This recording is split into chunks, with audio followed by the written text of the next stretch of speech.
and welcome to Smart Mortgage Insights. I'm Mandy LaRose. And I'm Conor Lavinka. Today we're going to talk about second mortgages. Something that is not as common. Typically when you get a mortgage, it's in a first lien position, which is going to be the only thing that you're going to owe on the house.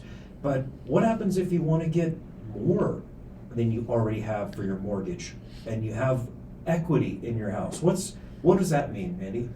Well, house values definitely in the last several years have been continuing to go up, and so people have been getting more equity because of that. So what equity means is basically what your property is worth right now versus what you owe on the property. So, for example, maybe your house is worth $400,000, but you owe $250,000. That means you have $150,000 in equity in your home. Now, does that mean that you can take the full $150,000 out? It'd be nice. It would. It absolutely would. I mean, I paid it down. I gained the equity. It's my money, right? Can we use a portion of it at least? Absolutely. Awesome. Okay. Yes. So today we're going to just talk about how you can tap into that equity. There's a lot that you hear about as far as second mortgages go, and that's what we're going to touch on today. There's many options out there, but the main ones you hear about is going to be the HELOC and then a HE loan or just a typical second mortgage. And so I'm going to cover the HELOC a little bit for you. What a HELOC is a home equity line of credit. Really works like a credit card, and what you would do is you would apply with the mortgage company or with a credit union, whoever it is, a banking institution. And they will determine, one, what your credit worthiness is, so what your credit rating is, things like that, and then determine how much equity you have, and that's going to determine how much you're actually going to be able to borrow on that HELOC. A HELOC works a lot like a credit card. So let's say you're going to take a $50,000 HELOC. You're going to generally on a HELOC, you have a draw period. So the draw period is usually about 10 years.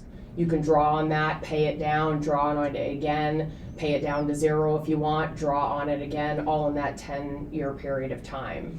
The really nice thing that I personally like about HELOCs is because they work like a credit card, you're only paying on what you owe at the time, and it's interest only as well. Nice. With a HE loan, it's slightly different in the sense that you are going to pull out a fixed amount of money from the beginning. So if you want to pull out $50,000, you will then pull out $50,000. You'll get that money right away. And then typically there'll be a term of like 30 years fixed interest. This is where it'll really change between the two different programs, because this is a fixed interest product, and you'll always know what your payment is going to be. On a HELOC, that can be variable. And so every month, your payment can change. Yeah, and some people aren't comfortable with that because a lot of people in this world, they want to know what's going to happen next. And so if you're one of those types of people, then getting that second mortgage, a HE loan, would definitely maybe work better for you because you're going to take out lump sum of money, you're going to receive that in a check form, and you're going to use it whatever it is that you choose. And to clarify on a HELOC or HE loan, so many acronyms, generally, we don't really care what you're going to do with that money. So if you're going to pay off debts, you're going to do home improvements, things like that, we're fine with that. We don't really care what it is that you're going to be doing with that money, but you're going to choose which loans that's going to work best for you. Absolutely, but why would we want to get a second mortgage in general? Why would we want two in total? Well, interest rates, I will say. A lot of people have some pretty smoking rates that they're sitting on right now that they got, in the early 2020s. And maybe you want to tap into that equity, but you don't want to do a full-blown refinance to take that equity out.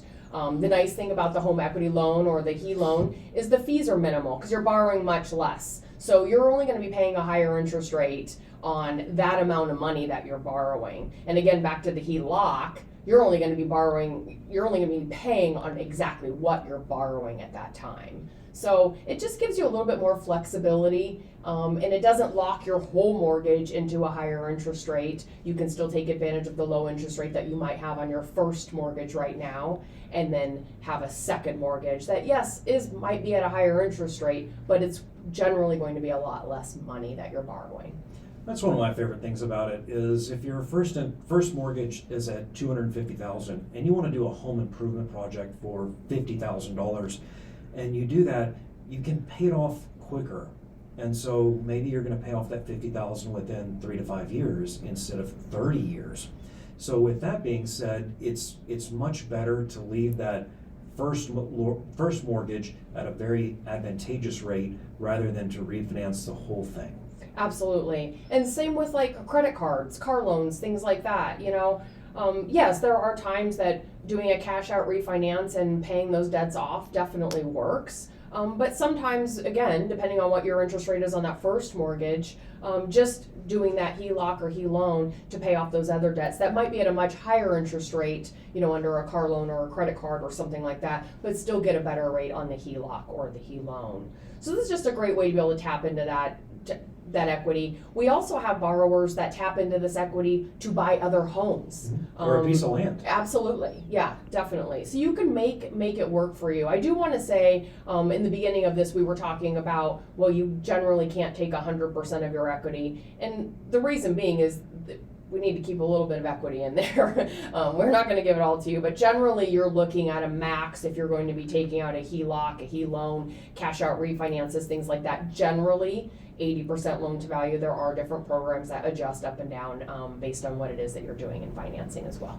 Exactly. So to summarize, if your home is worth $400,000, all of the loans associated with your house cannot exceed $320,000. And so that would be what we consider 80% loan to value.